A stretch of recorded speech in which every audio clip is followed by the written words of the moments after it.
Hey there, this is Jexy with the Systems Alliance. In this video, I want to go over DC's new streaming service, as well as their new parent AT&T and what they're doing with streaming services.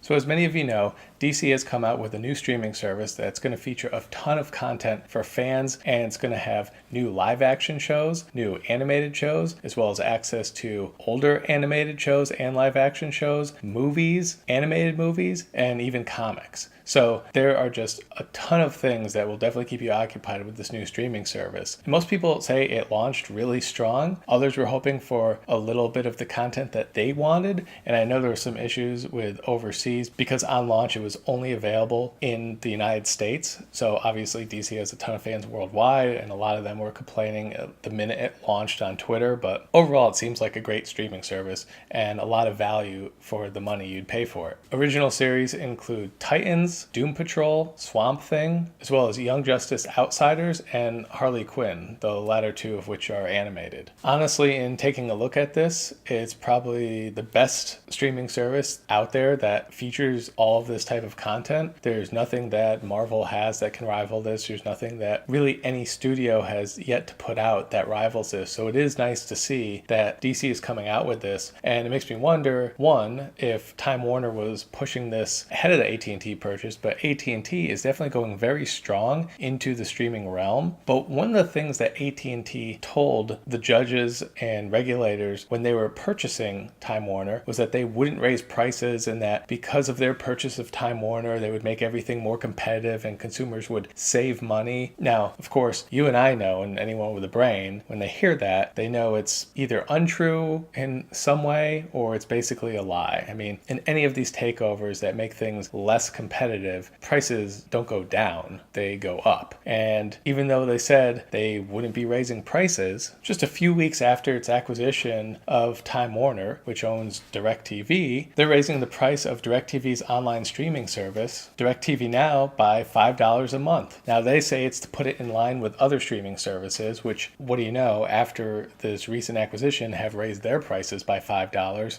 So they're justifying it as in, well, we're just coming up to the market average, which, yeah, maybe they are, but you literally just got through this deal saying you wouldn't raise prices, and that's exactly what you're doing. So this doesn't affect necessarily regular DirecTV customers, which they've gotten their own fair share of price hikes in the past few years, but this does affect their streaming service going forward, and that's what AT&T does plan on pushing more as we go into the future. So the DirecTV Now price hike would be effective July 26th. So near the end of the month, that's when the price is going up for new and existing customers. So you won't be able to escape that part. And the $5 hike among 1.5 million customers that use this service would mean over $87 million of new revenue for AT&T. Just a few days prior to this, AT&T decided to put on an administrative fee increase on everyone's bills, which analysts are estimating could generate over $1 billion in additional revenue for AT&T. So a lot are saying that additional revenue is going to help pay for the merger, for the purchase of Time Warner, Warner Brothers, everything like that. But you just said you weren't going to increase prices, and you're literally passing on the cost of the acquisition straight to customers. So seems a little shady from AT&T. That's no surprise. I'm surprised any federal judge bought this to begin with. In fact, when reached for comment, the federal judges, U.S. Department of Justice, they had no comment as to whether this would cause an appeal from them on the whole merger to begin with, which maybe it could, maybe it couldn't. It seems a little too minor to cause it, but really poor timing by AT&T. You know, they're getting in the news when they didn't need to be in the news for this stuff, so not the smartest move on their part to do it right after the merger and right after they said they wouldn't be doing it. So we'll just have to see if it pays off, if this merger does end up paying off for consumers in any way. I know one thing that's been talked about and that AT&T's messaging system replied to was, is AT&T, now that they own Warner Brothers, now that they own those studios and DC, are they going to be releasing the Zack Snyder cut? I know that's what a lot of fans would want. I know if they did that, it would definitely cancel out all of this noise that they're creating over here with the price hikes. So there's always hope for that. So it's definitely pretty two-faced, no pun intended, now that they own DC, of AT&T to go ahead and literally say to a judge, it's preposterous. The federal government, all their economics are wrong. There's no way it could possibly raise prices. And then right a few weeks after the merger, merger and acquisition of Time Warner go ahead and raise prices, not only on people's bills, but also on things like DirecTV Now, which it may have been below some markets, but it's still above others in terms of the value you get for the money you pay. And apparently one of the things that AT&T has made no secret during all of this is that they do plan on phasing out their satellite business. Satellite TV is basically just dying. It's going away, not only for AT&T and DirecTV, but everyone, Dish, it doesn't matter. It's all declining. It's too expensive. It's going the same way as regular cable is. Where people are cutting the cord on cable and satellite, they are purchasing things like Amazon Prime, Netflix, Hulu, all those type streaming services and getting the content that they want and nothing that they don't want. And it's AT&T's goal to get those satellite customers to become streaming customers. So obviously for them, it makes more sense to jack the rates up now on fewer people, and then it's just the rate that other people get when they sign on, and they never knew that it used to be cheaper. So personally, I wonder if they're going to end up doing something with some of their other properties like they're doing with DC. Are they going to have, say, a Looney Tunes streaming service? Are they going to have other streaming services for other properties that they own, just like DC? Obviously, DC is one of their most valuable properties, if not their most valuable, but it's still something where if they build off of it and do it right, it could be a platform for their other properties to come and have their own streaming services, because as many people have been saying for a long time, the future is paying for just the channels, just the content you want, and you'll be able to purchase them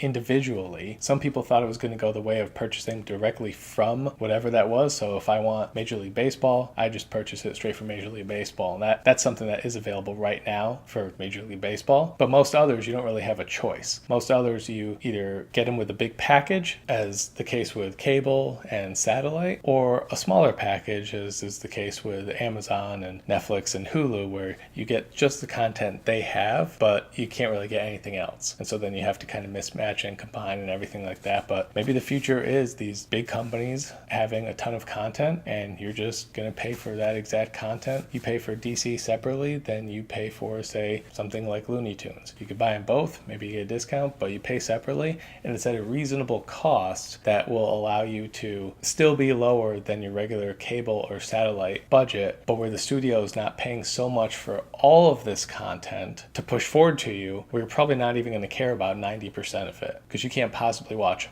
all of the content that's on TV at once. So let me know what your thoughts are on this. Do you think that the DC streaming service is worth the money? What are your thoughts on AT&T turning right around and hacking up prices right after they said they wouldn't? Do you think the Justice Department is going to end up going after them for this since they kind of lied? Or do you think they're going to wiggle their way out of it? And do you think it's even worth it for anyone to go after them? Or did you already expect it so you don't even care anyway? Let me know your thoughts, and we'll catch you next time.